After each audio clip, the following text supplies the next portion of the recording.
Welcome sa Tagalog Horoscope, ang iyong gabay sa pang-araw-araw na buhay. Hatid namin ang pinakadetalyadong horoscope na magsisilbing gabay mo sa pera, trabaho, pag-ibig, kalusugan, at swerte. Naway magtagumpay sa buhay ang lahat ng ating tagapakinig at subscribers sa buong mundo.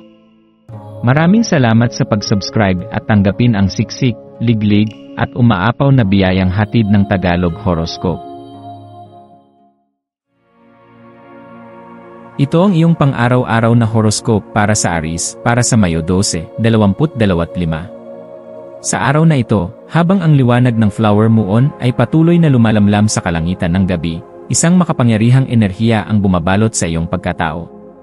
Ang araw na ito ay hindi ordinaryo, sapagkat may hatid itong malalim na imbitasyon para sa iyo na sumalamin, magnilay, at pagtuunan ng pansin ang sarili mong mga iniisip, damdamin, at mga desisyong kailangang gawin.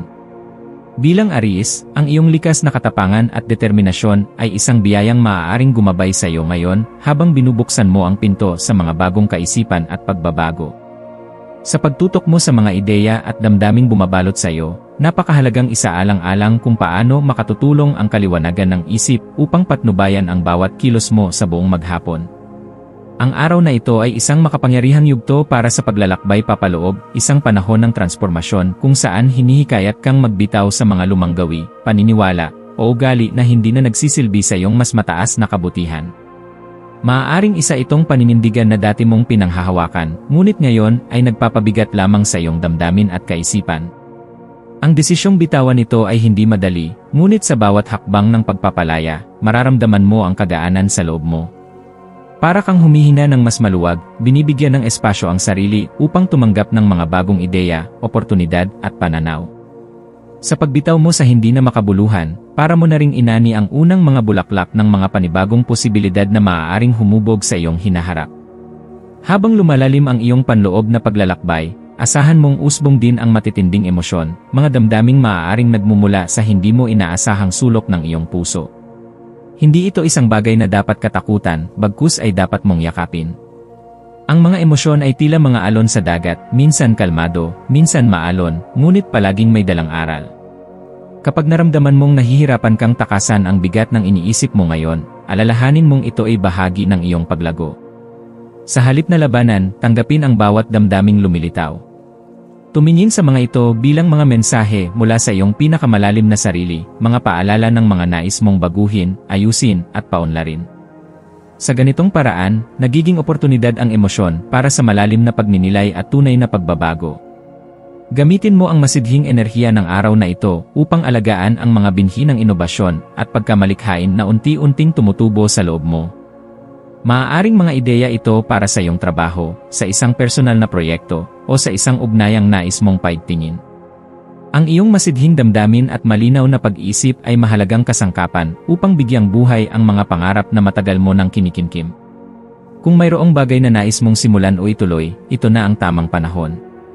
Ibuo ang plano, ilatag ang mga hakbang, at simulan ang kilos, kahit maliit na hakbang lang muna.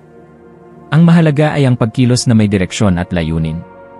Ang inspirasyon mula sa flower moon ay maaaring magsilbing gabay upang maisabuhay mo ang mas mataas na antas ng pagkamalikhain at personal na kapangyarihan.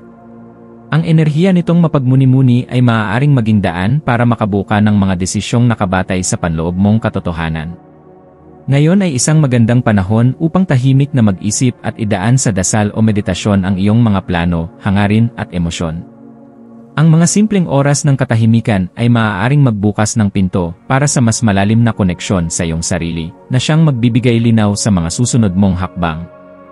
Sa panahong ito ng pagbabago, dapat mong panatilihin ang pananampalataya sa sarili, sapagkat ang direksyong iyong tinatahak ay may hatid na pag-unlad. Para sa aspeto ng buhay pinansyal, ngayon ay mainam na suriin ang mga gastusin at irepaso ang mga layunin mo sa pag-ipon. Ang malinaw na isipan na dala ng araw na ito ay magagamit mo upang gumawa ng mas maingat at praktikal na mga desisyon sa pananalapi. Sa larangan naman ng relasyon, maaaring may lumalim na pag-uusap o pagkakaunawaan sa isang mahal sa buhay. Bigyang halaga ang pagiging bukas at tapat sa pakikipag-usap sapagkat ito ang magbubukas ng mas matatag na ugnayan. Sa iyong karera o trabaho, makikita ang iyong kakayahang manguna sa mga gawain, kaya mainam itong gamitin upang ipakita ang iyong potensyal at pagkamasigasig. Ang iyong maswerteng kulay ngayon ay ginto, isang kulay na sumasagisag sa tagumpay, kasaganaan at liwanag. Makatutulong ito upang buuin mo ang kumpiyansa sa sarili at hikayatin ang positibong enerhiya sa paligid mo. Ang mga maswerteng numero para sa araw na ito ay 2, 8 at 11. Ito ay mga numerong nagdadala ng balanse, kasipagan, at inspirasyon. Ang maswerteng gawain mo ngayong araw ay ang pagsusulat ng iyong mga layunin at plano sa papel, isang simbolikong hakbang upang gawing mas konkreto ang iyong mga pangarap at adhikain. Ang mismong proseso ng pagsusulat ay makatutulong upang linawin ang isip at bigyang hugis ang iyong mga intensyon. Ang payo para sa iyo ngayong araw ay maging matapat sa sarili. Sa lahat ng introspeksyon at pagninilay na iyong ginagawa, huwag kang matakot harapin ang mga bahaging masakit o mahirap tanggapin. Sa pagtanggap mo sa kabuuan ng iyong sarili, kasama na ang kahinaan at pagkukulang, doon mo mas tunay na mararanasan ang lakas na bumabalot sa iyo ngayon. Sa bawat hakbang mo patungo sa pagbabago, alalahanin mong walang maliit na progreso. Lahat ng pagsusumikap ay mahalaga, basta't ginagawa ito ng may layunin at bukas na puso. Sa pagtatapos ng araw, isara mo ito ng may pasasalamat.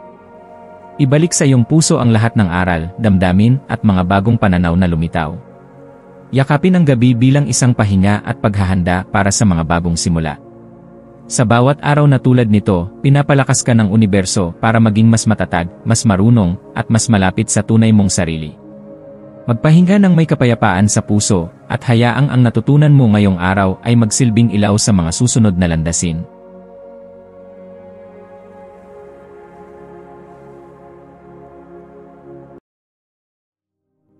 Tayo ay magkaroon ng kaunting sandali upang ipagdasal ang lahat ng mga dalangin ng ating mga subscribers, na sana'y matamo nila ang kanilang mga pinapangarap sa buhay, magandang trabaho, mabuting kalusugan, payapa at masayang pamumuhay, at siksik, liglig at umaapaw na biyaya at kayamanan. Ipinagdarasal namin ng mataimtim ang lahat ng mga komento sa nakaraang video, at hinihiling namin, Panginoon, na pagpalain mo ang ating mga subscribers ng masayang buhay sa mundong ibabaw. Maraming salamat po. Maraming salamat sa panonood ng iyong horoscope ngayon araw. Naway gabayan ka ng mga bituin sa iyong landas. Huwag kalimutang mag-like, share, at subscribe para sa iba pang cosmic na kaalaman. Hanggang sa muli, manatiling konektado sa universo,